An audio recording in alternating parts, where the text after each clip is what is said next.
How many times have you set a goal like saving money, starting a new project, or finally getting back to the gym? And you felt so excited first, and then weeks later, you saw yourself quitting. I know, we've all been there. And it's not because you are lazy or bad at following through. The truth is, most of us fail at our goals because we are going about them in the wrong way. Hi, I'm Luciana, and today I'm sharing how to set goals and actually achieve them. And these are super practical tips that will help you stay consistent without feeling overwhelmed. And here's the thing, stick around because I have a bonus tip at the end that's a complete game changer, especially for those moments when you don't feel like doing anything. All right, so before we get started, let's take this moment to reflect.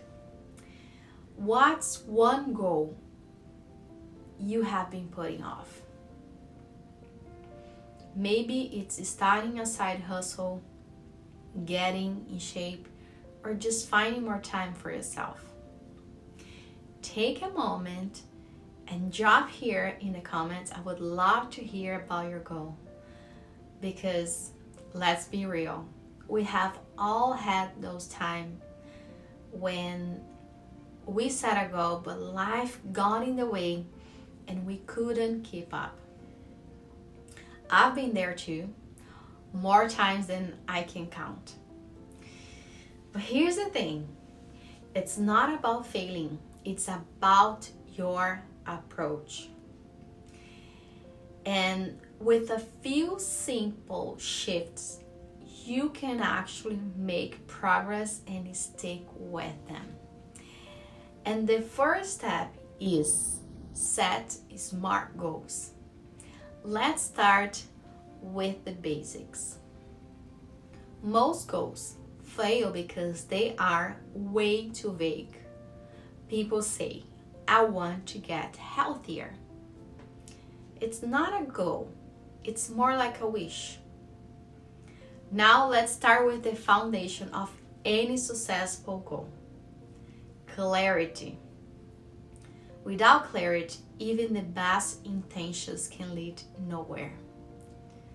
So make it specific. For example, instead of saying, I want to get healthier, you say, I want to lose 10 pounds in 3 months by exercising 4 times a week and eat more veggies. That's clear and actionable. This is where you start with your SMART framework. Your goal should be specific. What exactly are you trying to do? Second, measurable. How will you track your progress? Third, achievable. Is it realistic? Start small if you need to. And fourth, relevant. Does it align with what you actually matter to you? And the last one, time bound. When do you want to achieve it? Think of this like creating a roadmap for yourself. It's way easier to reach your destination when you know exactly where you're going and how to get there. So let's say your goal is to get in shape. That's a great idea, but it's not clear enough to take action. So let me show you how to make it SMART. I will give you an example. Your specific goal is run a 5K race. Your measurable goal will be track weekly runs and aim to increase distance over time. Your achievable goal would be start with running 1 mile 3 times a week and gradually increase. Your relevant goal will be focus on feeling more energized and confident in every day. And your time-bound goal will be complete the 5K race within 3 months. By breaking down this way, the goal becomes actionable, measurable, and exciting to work towards. Now that you have set a clear and a specific goal, the next step is making it manageable. This is where so many people get stuck. They set a big, ambitious goal, but don't have a plan for how to approach the step by step. So, step 2 is break it down. Big goals can feel overwhelming, like trying to climb a mountain all at once. And that's why breaking them into smaller steps is so important.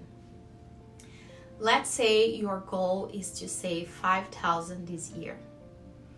Instead of focus on the big number, break it down into smaller chunks. For example, save $100 each week. Doesn't that feel way more achievable? And one thing very important, celebrate those small wins along the way. Whether it's treating yourself to your favorite coffee, taking a day off to relax, or just saying, wow, I did that. It's those little rewards that keep you motivated. A celebration alone will not keep you going in the long run. To truly stay committed, you need a deeper connection to your goal.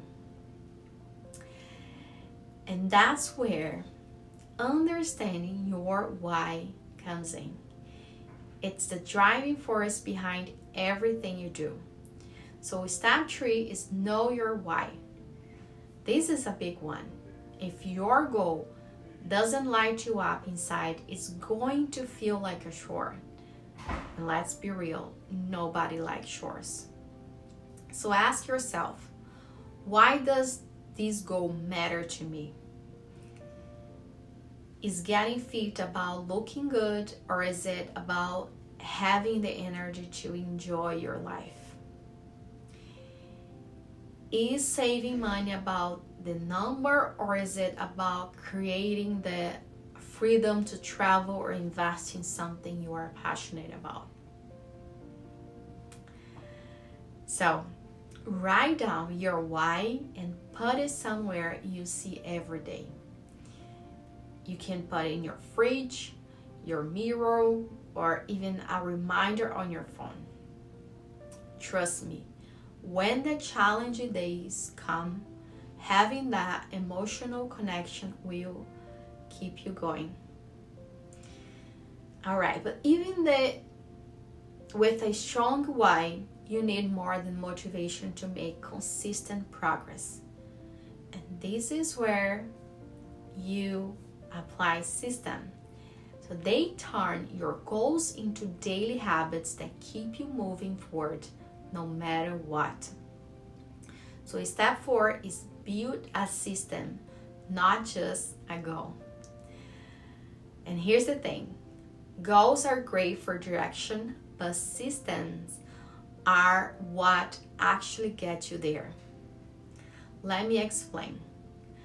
A goal might be write a book, but the system is write 500 words every morning before breakfast. Can you see the difference?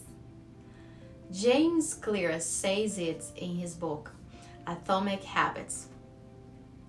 You don't rise to the level of your goals. You fall to the level of your systems. So think about it. What small, repeatable actions can you take daily or weekly to move closer to your goal? Now, even with the best system in place, Life has a way of throwing an unexpected challenge on your way. And that's why it's important to plan for obstacles before they happen. So step 5 is plan for obstacles. Life happens, work gets busy, you feel tired, or unexpected things pop up. That's why planning for obstacles is extremely important. So you're gonna ask yourself, what might get in the way and how can I handle it? If mornings are chaotic, set out your workout clothes before the night before. If eating healthy feels hard, prepare your meals on Sundays. Simple tweaks like these make it so much easier to stay consistent, even when life gets messy. But consistency doesn't have to be something you tackle on your own. In fact, having the right kind of support can make all the difference, and that's where accountability comes in.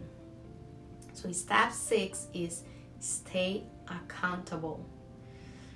Here's the truth. You are way more likely to follow through on your goals when someone is holding you accountable. This could mean finding a friend or family member to check in with you, or joining a group or community that's working towards similar goals, or even sharing your goal on social media or like here in the comment below. Accountability doesn't mean someone is there to scold you or if you make a mistake. It's about having people who cheer you and help you get back on track when things don't go as planned. But even with accountability, there is one key ingredient that will keep you moving forward when motivation is not enough, and that is discipline. So the bonus tip is motivation comes and goes, but discipline is what makes the difference. You will not always feel like working on your goals, and that's okay. The trick is to focus on taking one small step. If you don't feel like working out, just put on your gym shoes. If you feel overwhelmed by a big project, set a 5 minutes timer and start. Once you take that first step, momentum kicks in and suddenly it feels easier to keep going. Let's quickly go over everything we have covered so far to help you stay on track. So let's recap. The first one is set SMART goals. Second, break them down into smaller steps. Third, know your why. Fourth, build system to stay consistent. Fifth, plan for obstacles. Sixth, stay accountable. And the last, discipline beats motivation. These steps are not just about setting goals, they're about creating lasting change. Each one builds on the other, giving you the tools to move forward with confidence. If this video helped you, hit that like button, subscribe to the channel, and share it with someone who needs this. And don't forget, drop your goals in the comments so we can support each other. I see you in the next video. Much love and light for you.